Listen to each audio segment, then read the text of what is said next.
പലതരത്തിലുള്ള ഗോസിപ്പുകൾ. വിജയിയുടെ പിന്നെ അമ്മ പോകുന്ന അമ്പലത്തിൽ സ്ഥിരമായി ഈ നടി പോകുന്നു, അമ്മ ഇവരെ ഇറക്കി വിട്ടു എന്നൊക്കെ പറഞ്ഞ് ഇങ്ങനെ ഗോസിപ്പുകൾക്കൊരു അന്ത്യം ഉണ്ടായിട്ടില്ല. സൈബർ ബുള്ളിങ് എന്നുള്ള നിലയിൽ നേരിടുന്നത് സത്യം പറഞ്ഞാൽ ഈ നടിയും കൂടെ നേരിടുന്നത്. ഓരോ സ്റ്റോറികളും എടുത്തു വെച്ചിട്ട് അതിൽ കണക്ഷൻ കണ്ടുപിടിക്കുകയാണ് ആളുകൾ.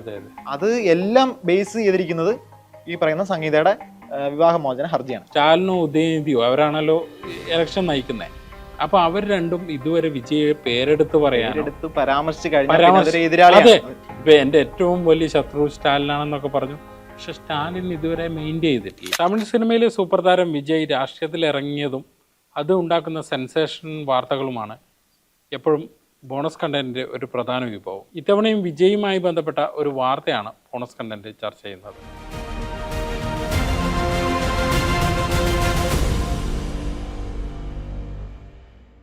അപ്പോൾ പിന്നെ തമിഴ്നാട് രാഷ്ട്രീയം നമ്മുടെ കേരളത്തിലെ പോലെ തന്നെ ഒരു ഇലക്ഷനിലേക്ക് പോവുകയാണ്. വിജയ് പിന്നെ ഒരു വലിയ ഘടകമായി മാറുകയാണ്. ഈ വിജയുടെ വിജയം നമ്മൾ ഈ കരൂർ ദുരന്തമൊക്കെ ഉണ്ടായിരുന്നല്ലോ, അതിനുശേഷം വിജയ്ക്ക് ഒരു തിരിച്ചുവരവ് നടക്കുക, ഒരു വലിയ തിരിച്ചുവരവ് നടക്കുകയാണ്.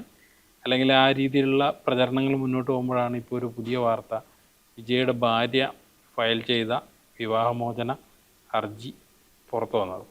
അപ്പോൾ എങ്ങനെ കാണുന്നത് ഇത്? ഇപ്പം ഈ കരൂർ ദുരന്തം പറഞ്ഞുകൊണ്ട് തന്നെ, കരൂർ ദുരന്തം കഴിഞ്ഞതിന് ശേഷം ഈ വിജയ് വലിയ രീതിയിൽ ഒന്ന് ഡൗൺ ആയിരുന്നു. അതിനുശേഷം ഈ ജനനായകൻ സിനിമയും അവസാന ചിത്രം, നിങ്ങൾക്ക് വേണ്ടി, ഈ ജനങ്ങൾക്ക് വേണ്ടി, എൻ്റെ ആരാധകർക്ക് വേണ്ടി ഞാൻ സിനിമ വിടുന്നു എന്ന് വിജയ് പ്രഖ്യാപിക്കുകയും ഇതാണ് എൻ്റെ അവസാന സിനിമ എന്ന രീതിയിൽ ജനനായകൻ റിലീസ് തീയതി പ്രഖ്യാപിക്കുകയും ചെയ്യുന്നു, പൊങ്കൽ. ഈ ജനനായകൻ്റെ റിലീസ് വൈകുകയും അതിങ്ങനെ സെൻസർഷിപ്പ് പ്രശ്നങ്ങൾ ഉണ്ടാകുകയും ചെയ്തതോടുകൂടി ഇതാരാണ് മുടക്കുന്നത്? വിജയ് ഒരു വലിയ ഫാക്ടറാണ്. വിജയ് ആ രീതിയിൽ വിജയ് പിന്നെയും ഒരു ഫ്രണ്ടിലേക്ക് കയറി വരികയും ഈ റേസിൽ ഏറ്റവും മുന്നിലേക്ക് എത്താൻ ഉള്ളൊരു സാധ്യതയുണ്ട് എന്നുള്ള രീതിയിൽ വിശകലനങ്ങൾ. അതിനിടയിലാണ് ഇപ്പൊ ഇങ്ങനൊരു വിവാഹമോചന ഹർജിയുമായി ബന്ധപ്പെട്ട് വാർത്തകൾ വരും. ഈ വിവാഹമോചന ഹർജി സത്യം പറഞ്ഞാൽ രണ്ട് വ്യക്തികൾ തമ്മിലുള്ള അവരുടെ വളരെ പേഴ്സണൽ ആയിട്ടുള്ള ഒരു കാര്യമാണ്. പക്ഷേ അതിവിടെ ഉപയോഗിക്കപ്പെടുന്നത് എങ്ങനെ, ഈ സാഹചര്യത്തിൽ വിജയ് എന്ന ഒരു ബിംബവുമായി ചേർത്ത് വെച്ച് എങ്ങനെ ഉപയോഗിക്കപ്പെടുന്നു എന്നുള്ളതാണ് കാര്യമായി വരുന്നത്. ഇവിടെ ഇപ്പൊ അതൊരു എലമെന്റായി മാറുകയാണ്. വിജയുടെ ഒരു ബിംബത്തെ പൊളിക്കാൻ, അല്ലെങ്കിൽ വിജയ് എന്ന് പറയുന്ന സ്റ്റാർ കൂടി ആയ ഒരു പൊളിറ്റീഷ്യനെ ഒന്ന് ടാർണിഷ് ചെയ്യാൻ വേണ്ടി ഇത് ഉപയോഗിച്ചേക്കാം എന്നുള്ളൊരു സാധ്യത ഇപ്പൊ നമ്മൾ സോഷ്യൽ മീഡിയ ഒക്കെ നോക്കിക്കഴിഞ്ഞാൽ കാണാൻ സാധിക്കുന്നുണ്ട്. അല്ല, ഇത് എനിക്ക് തോന്നുന്നത് ഇത് DMK അതിൻ്റെ ഔദ്യോഗികമായിട്ടുള്ള ഒരു സംവിധാനം ഉപയോഗിച്ചിട്ട്, അല്ല ഔദ്യോഗികമായ നേതാക്കൾ ഉപയോഗിച്ചോ പറയുന്നില്ല, പക്ഷെ അവരുടെ IT സെല്ലും അവരുടെ മർമറിങ്ങും ഒക്കെ ആ രീതിയിൽ നടക്കുന്നുണ്ട്. പിന്നെ പ്രത്യേകിച്ച് വിജയ്ക്കെതിരൊരു ട്രോൾ ഉണ്ടാവാറുണ്ട് തമിഴ്നാട്ടിൽ. ആ രീതിയിൽ തമിഴ്നാട്ടിലെ സോഷ്യൽ മീഡിയ എല്ലാം പരിശോധിച്ച് കഴിഞ്ഞാൽ നമുക്ക് ആ രീതിയിലുള്ള ഒരു ട്രോളും പരിഹാസങ്ങളും ഒക്കെ വരുന്നുണ്ട്. ഇപ്പോൾ ഇത് നമ്മൾ ഈ കേസിലേക്ക് പോയത്, സംഗീത ചെങ്കൽപ്പേട്ട് ചെന്നൈ ജില്ലാ കുടുംബ കോടതിയിൽ ഈ കേസ് ഫയൽ ചെയ്യുന്നത് കഴിഞ്ഞ 2025 ഡിസംബറിലാണ്. അതായത് രഹസ്യമായിട്ടുള്ള പക്ഷേ ഇപ്പോഴാണ് അതിൻ്റെ പിന്നെ ഈ ഹർജി പുറത്തേക്ക് വരുന്നത്. ഇവർ 1998 രജിസ്റ്റർ വിവാഹം നടക്കുന്നത്. പിന്നീട് 99 റിസപ്ഷൻ നടന്ന് ചെന്നൈയിൽ നമ്മൾ ഈ കാണുന്ന വിവാഹം എന്നുള്ള ആ ഫോട്ടോ വന്നു. പിന്നീട് ഈ നീണ്ട കാലം, ഏതാണ്ട് 2 ദശാബ്ദത്തോളം ഇവർ ഒന്നിച്ച് ജീവിക്കുന്നത്. 2021 വിജയ്ക്ക് മറ്റൊരു നടിയുമായിട്ടുള്ള ബന്ധം താൻ കണ്ടെത്തിയെന്നും അത് കുടുംബത്തിൽ പൊട്ടിത്തെറി ഉണ്ടാക്കിയെന്നും പിന്നീട് പലപ്പോഴും പാച്ചപ്പിന് ശ്രമിക്കുകയും 22, 23, 24 കാലഘട്ടത്തിലൊക്കെ ഇവർ തമ്മിൽ ഒന്നിച്ച് സംസാരിക്കുകയും പിന്നെ കൗൺസിലിങ്ങിന് പോവുകയും ഒക്കെ ചെയ്തു എന്നുള്ള പറയുന്നുണ്ട്. പക്ഷേ ഈ ബന്ധം വിജയ് ഉപേക്ഷിച്ചില്ലെന്നും അതുകൊണ്ട് 2024 അവസാനത്തോടെ 25 ആദ്യത്തോടെ പിന്നെ ഇത് വിവാഹമോചനം നടക്കാം, പിന്നെ ധാരണയായി എന്ന രീതിയിൽ ഇവർ കേസ് ഫയൽ ചെയ്യുകയാണെന്ന് പറയുന്നത്. പക്ഷെ വിജയ് ഇതിനെക്കുറിച്ച് പ്രതികരണമൊന്നും നടത്തുന്നില്ല. ഇവർ തമ്മിൽ മുമ്പേ പിന്നെ അകൽച്ചയിലാണ് എന്ന രീതിയിൽ ഈ തമിഴ് മാധ്യമങ്ങളടക്കം ഇങ്ങനെ സൂചനയൊക്കെ നൽകുന്നു. പക്ഷേ അതിൽ ഇതാക്കല്ലേ, ഈ വിജയുടെ മകനുണ്ടല്ലോ ജേസൺ, പുള്ളി ഒരു പടം പ്രൊഡ്യൂസ് ചെയ്യുന്നു, അതിൽ വിജയ്ക്ക് താല്പര്യമില്ല എന്നൊക്കെ അന്ന് വന്ന വാർത്തകളാണ്. ഇപ്പം ഇതിൽ നമ്മൾ പറയുമ്പോൾ ഒരു നടിയുടെ പേരുണ്ട്, നമ്മൾ അത് പിന്നെ തമിഴ് സോഷ്യൽ മീഡിയയിലടക്കം പലരും അത് പിന്നെ ഒരു നടിയെ ചേർത്ത് വയ്ക്കുന്നുണ്ട്. വിജയുടെ കൂടെ അഭിനയിച്ച നടിയാണ്, നമുക്ക് അവരുടെ പേര് നമ്മൾ പരസ്യമായി പറയുന്നില്ല. പക്ഷേ ആ വിവാദം കുറേ കാലമായിട്ട് പിന്നെ അവിടെ നിലവിലുണ്ട്. പല തരത്തിലും അത് സൂചനകൾ നൽകുന്ന വാർത്തകളും ഗോസിപ്പുകളും വന്നിട്ടുണ്ട്. ഈ നടി പിന്നെ രണ്ടാമതൊരു തിരിച്ചു വന്ന നടിയാണ്. ആ നടിക്ക് അടുത്ത കാലത്തായി കിട്ടിയ സിനിമകളുടെ ഇവർ തമ്മിലുള്ള ബന്ധം, പിന്നെ പലതരത്തിലുള്ള ഗോസിപ്പുകൾ. വിജയിയുടെ പിന്നെ അമ്മ പോകുന്ന അമ്പലത്തിൽ സ്ഥിരമായി ഈ നടി പോകുന്നു, അമ്മ ഇവരെ ഇറക്കി വിട്ടു എന്നൊക്കെ പറഞ്ഞ് ഇങ്ങനെ ഗോസിപ്പുകൾക്കൊരു അന്ത്യം ഉണ്ടായിട്ടില്ല. ഏറ്റവും അവസാനമായിട്ട് ഞാൻ കേട്ട ഒരു ഗോസിപ്പ് പറഞ്ഞാൽ നമ്മൾ വിജയിയുടെ പാർട്ടി ഉണ്ടാക്കുന്നത് ഇപ്പോൾ 2020 കഴിഞ്ഞ വർഷം ഫെബ്രുവരിയിലോ മറ്റാണ് ഉണ്ടാക്കുന്നത്. ആ ടൈമിലാണ് ഇതിൻ്റെ കൊടി വരുന്നത്. കൊടി പറഞ്ഞാൽ മഞ്ഞയും ചുവപ്പും കലർന്ന കുങ്കുമം, ആ കൊടി വരുന്നത്.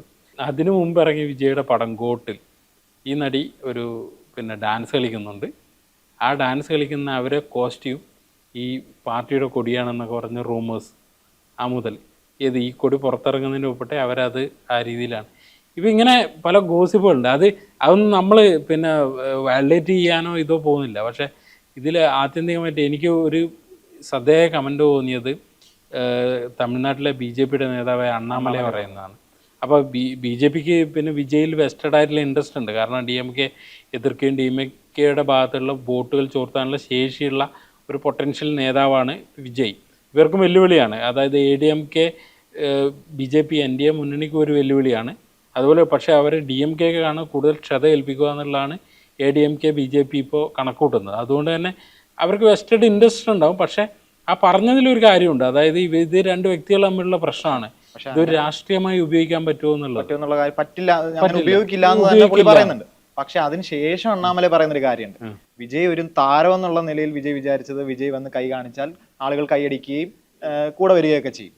പക്ഷേ വിജയ് രാഷ്ട്രീയത്തിലേക്ക് ഇറങ്ങുമ്പോൾ ഏതൊരു അഗ്നി പരീക്ഷയെ നേരിടാൻ താൻ തയ്യാറായിരിക്കണം എന്നുള്ള രീതിയിൽ ഒരു സൂചനയും കൂടെ കൊടുക്കുന്നു. കാരണം ഇങ്ങനെയുള്ള സാധനങ്ങൾ വരും, ഇനിയും വന്നേക്കാം എന്നുള്ള രീതിയിൽ ഒരു സൂചന നൽകുന്നുണ്ട്. പിന്നെ ഇവിടെ വിജയ് മാത്രമല്ല സത്യം പറഞ്ഞ ഒരു സൈബർ ബുള്ളിങ് എന്നുള്ള നിലയിൽ നേരിടുന്നത്. സത്യം പറഞ്ഞാൽ ഈ നടിയും കൂടെ നേരിടുന്നത്. കാരണം അവര് ഈ കാലയളവിൽ അവരുടെ ഇൻസ്റ്റാഗ്രാം ആവട്ടെ മറ്റ് സാമൂഹ്യ മാധ്യമ പേജുകളാകട്ടെ അവിടെയൊക്കെ അവർ പങ്കുവച്ച ഓരോ സ്റ്റോറികളും എടുത്തു വെച്ചിട്ട് അതിൽ കണക്ഷൻ കണ്ടുപിടിക്കുകയാണ് ആളുകൾ.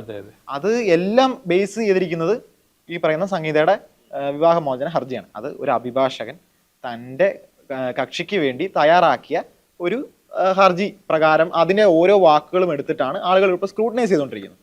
ഈ ഹർജിയിൽ പറയുന്ന ചില കാര്യങ്ങൾ അത് വിജയുടെ രാഷ്ട്രീയ ജീവിതത്തെ ബാധിക്കാതിരിക്കാം. അത് നമുക്ക് ഒരിക്കലും അങ്ങനെ ഒരു ഫൈനൽ വേർഡ് പറയാൻ പറ്റില്ല, പ്രെഡിക്റ്റ് ചെയ്യാൻ പറ്റില്ല. പക്ഷെ ഈ വിജയ് ഇതുവരെ ഒരു തെരഞ്ഞെടുപ്പിൽ നിൽക്കുകയോ മത്സരിച്ച് ജയിക്കുകയോ ചെയ്തിട്ടില്ല.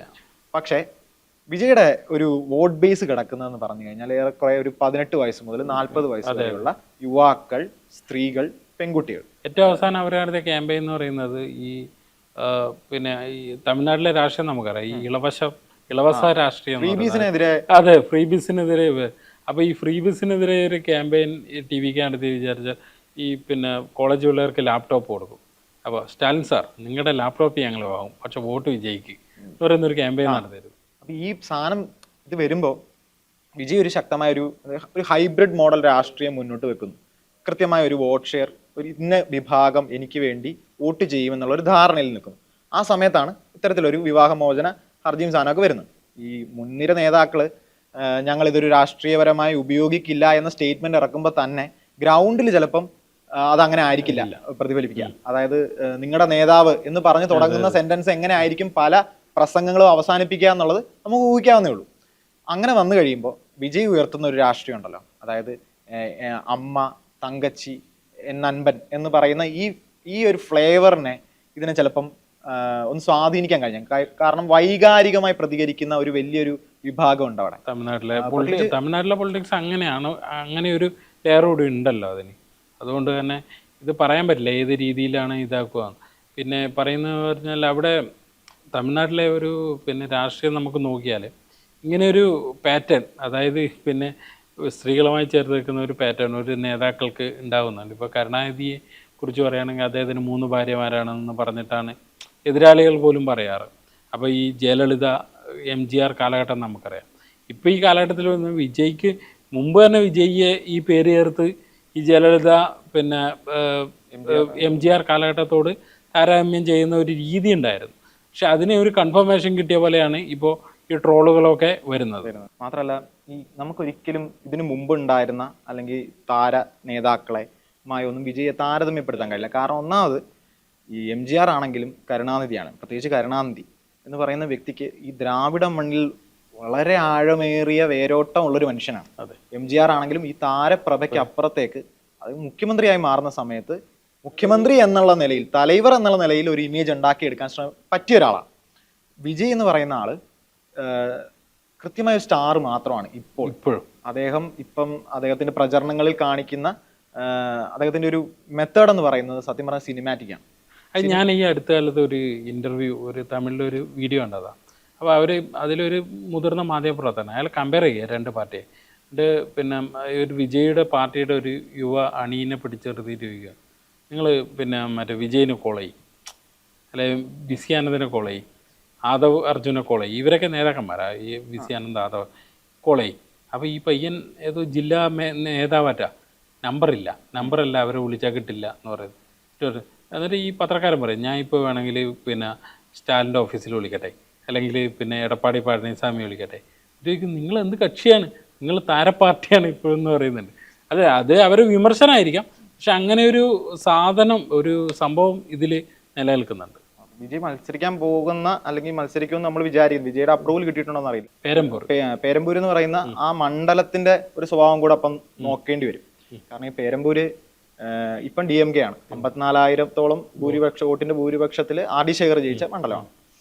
അതിനു മുമ്പ് ഇത് സ്ഥിരം ഒരു കോട്ട എന്നൊന്നും ഈ മണ്ഡലത്തിലെ ആർക്കും വിശേഷിപ്പിക്കാൻ പറ്റാത്തൊരു സ്ഥലമാണ്. അതായത് ഇപ്പൊ അവിടെ സോഷ്യലിസ്റ്റ് പാർട്ടി ജയിച്ചിട്ടുണ്ട്, കോൺഗ്രസ് ജയിച്ചിട്ടുണ്ട്, കമ്മ്യൂണിസ്റ്റ് CPI ജയിച്ചിട്ടുണ്ട്, DMK ജയിച്ചിട്ടുണ്ട്, AIDMK ജയിച്ചിട്ടുണ്ട്.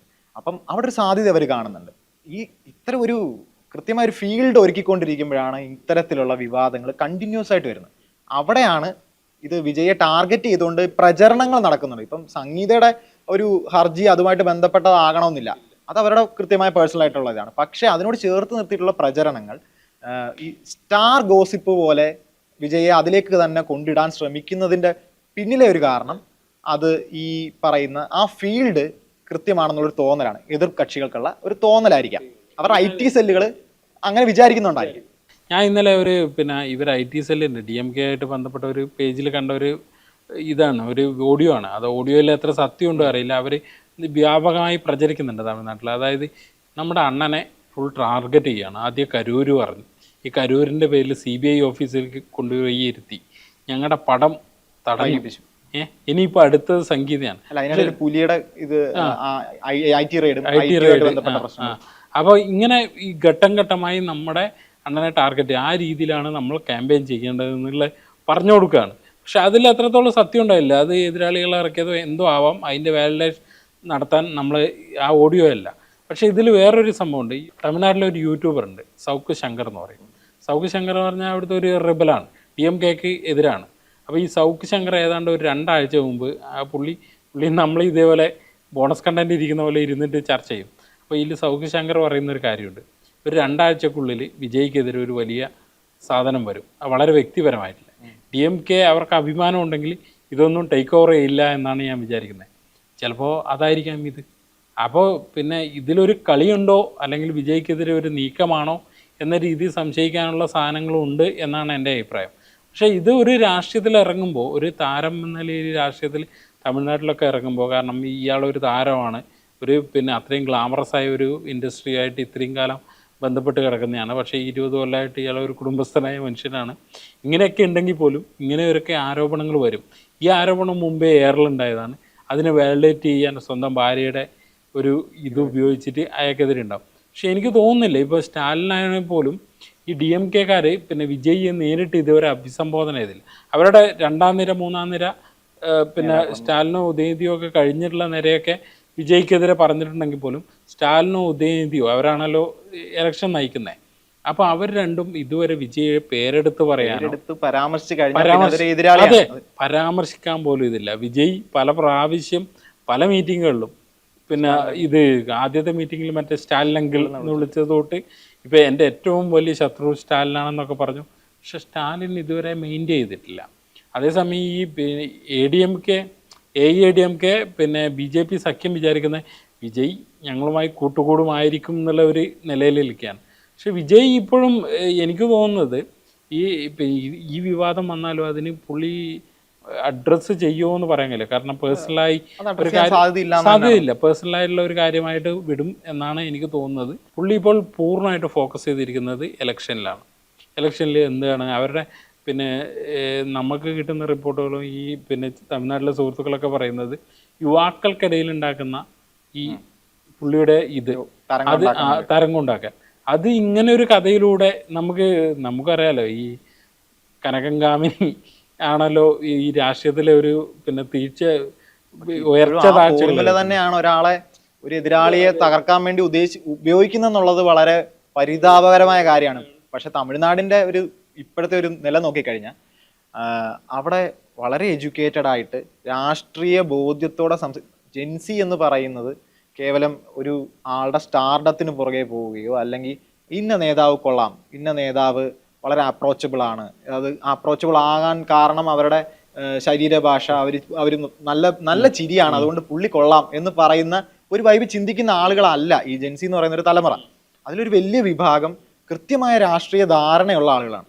അവരുടെ മുന്നിലേക്ക് ഈ രണ്ട് വ്യക്തികൾ തമ്മിലുള്ള ഒരു വിവാഹമോചന കരാറ് അല്ലെങ്കിൽ വിവാഹമോചന ഹർജിയുമായി മുമ്പോട്ട് ചെന്ന് കഴിഞ്ഞാൽ അവരതിനെ കീറിക്കളയുക മാത്രമേ ചെയ്യുള്ളൂ. അവർക്ക് വേണ്ടത് കൃത്യമായി ഈ നേതാവിനെ വാലിഡേറ്റ് ചെയ്യാൻ പറ്റുന്ന അല്ലെങ്കിൽ അയാൾക്കും എന്താണ് മുന്നോട്ട് വെക്കാനുള്ളത് ആ സാധനം വിലയിരുത്തുന്ന ഒരു വലിയ തലമുറ ഇവിടെ വളർന്നു വരുന്നുണ്ട്.